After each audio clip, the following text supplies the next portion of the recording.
the rape of Africa. It is on this chapter that I will focus most of my attention today. Du Bois begins this chapter with a quote, "Nothing which has happened to man in modern times has been more significant than the buying and selling of human beings out of Africa into America from 1441 to 1870. From the 1400s to the 1800s came the discovery, trade, and beginnings of a new enslavement of labor. As the Portuguese discovered a new land and people, a new trade began along the coast of Africa. Sugar became the dominant feature that served the slave trade to new heights. The so-called discovery of the New World by Columbus, along with the dwindling labor situation in Europe, made slave labor in this new America particularly profitable. Capitalism as a new method of production and trade began to supplant the farmer and the merchant at home in Europe, as the trading of African lives became more and more profitable. But by the 1600s, the conscience of the world began to rise, according to Du Bois. He says, modern slavery was created by Christians. It was continued by Christians. It was in some respects more barbarous than anything the world had yet seen. And its worst features were to be witnessed in countries that were most ostentatious in their parade of Christianity. It is this that provided the final and unanswerable indictment of the Christian church. Despite the affliction of their conscience, the Christian world gradually began to rationalize the slave trade widely as a method of rescuing the heathen from perdition and saving his soul. However, this rationalization meant nothing whenever it conflicted with the profits from the slave trade. The idea of a barbarous Negro is a European invention, which has consequently prevailed due to the need to satisfy the European conscience.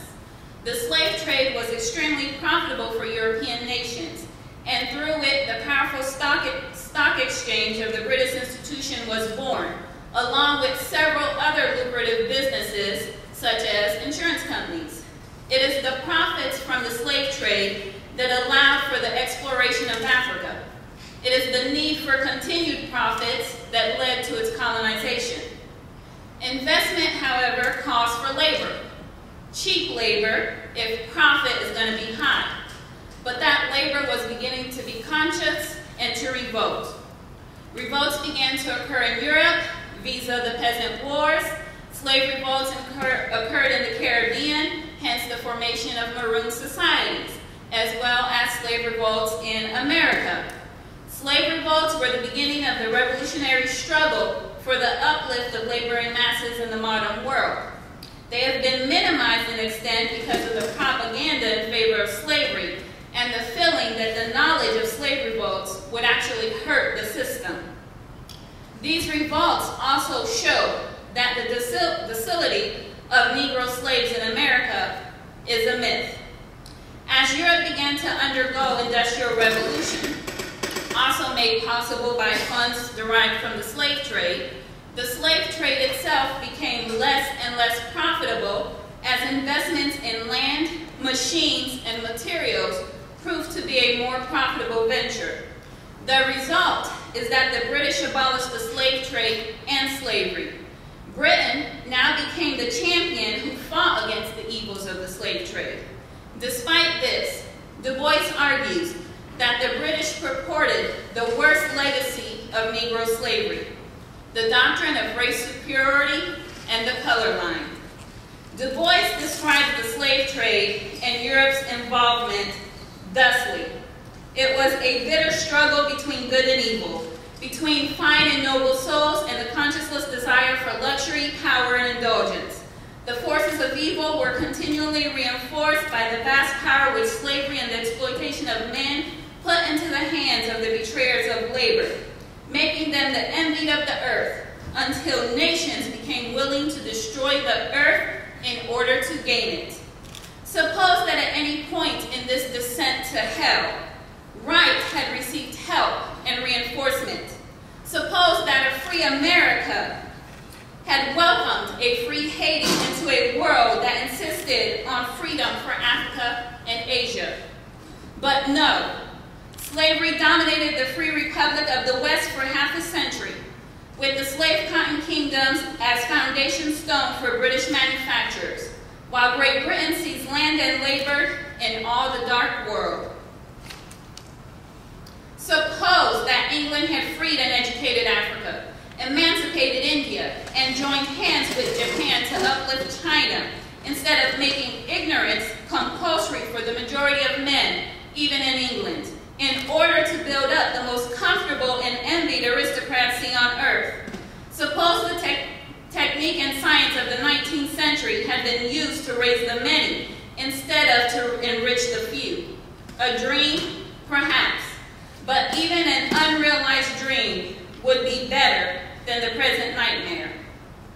So what effect did the slave trade and colonialism have on Africa, aside from the devastation of land, physical suffering, and loss of life?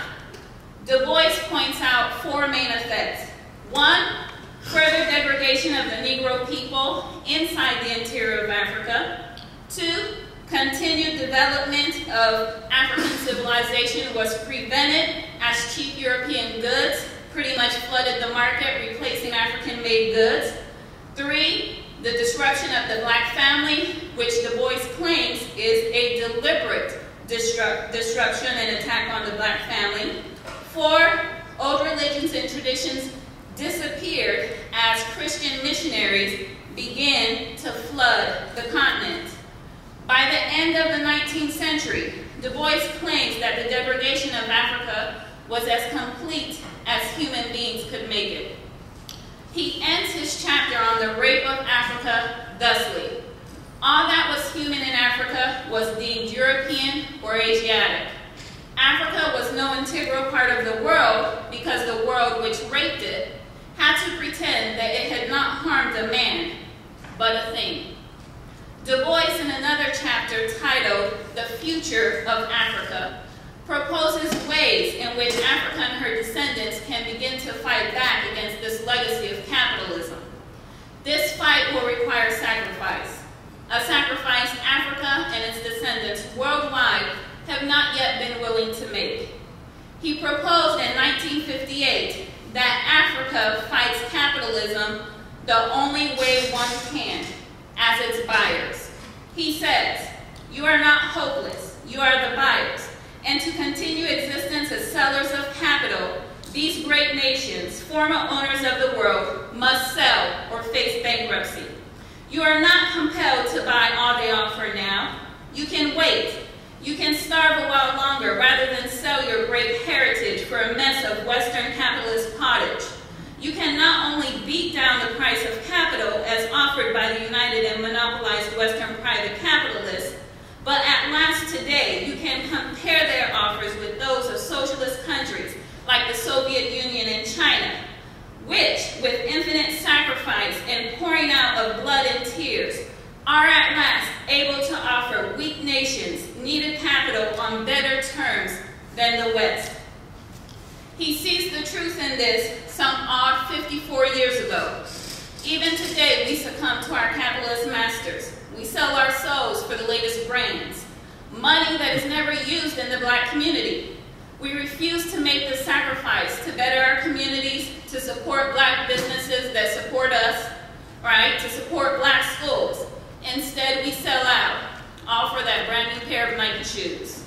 Amen. Du Bois, in another chapter called "The Giant Stirs," asks again, and what are we Americans, black and white, doing? Nothing but building a chapel where literate congressmen may pray. Du Bois's last hope from Africa came in the form of a declaration that he hoped Africa would give. He hoped Africa would rise up and declare itself free. And he imagined it would go something like this: the peoples of Africa, black and white, brown and yellow, have a right to freedom and self-government, to food, shelter, education, and health. We hereby warn the world that no longer can Africa be regarded as pawn, slave, or property of Europeans, Americans, or any other people.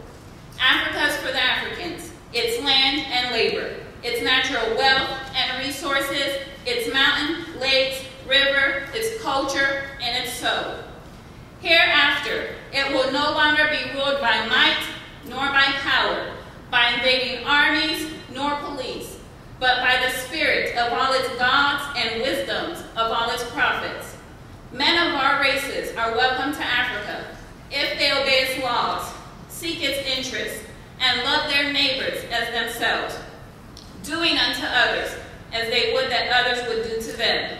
But the white bigots of South Africa and Kenya, the exploiters of Rhodesia, the Congo, the West, North, Southwest, and Southeast of Africa, are solemnly warned that they cannot win. Their doom is sealed. We will be free. We will govern ourselves for our best good. Our wealth and labor belong to us and not to the thieves at home nor abroad.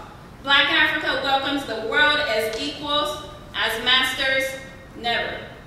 We will fight this forever and curse the blaspheming Boers and the heathen liars from hell. Let the white world keep its missionaries at home to teach the golden rule to its corporate thieves.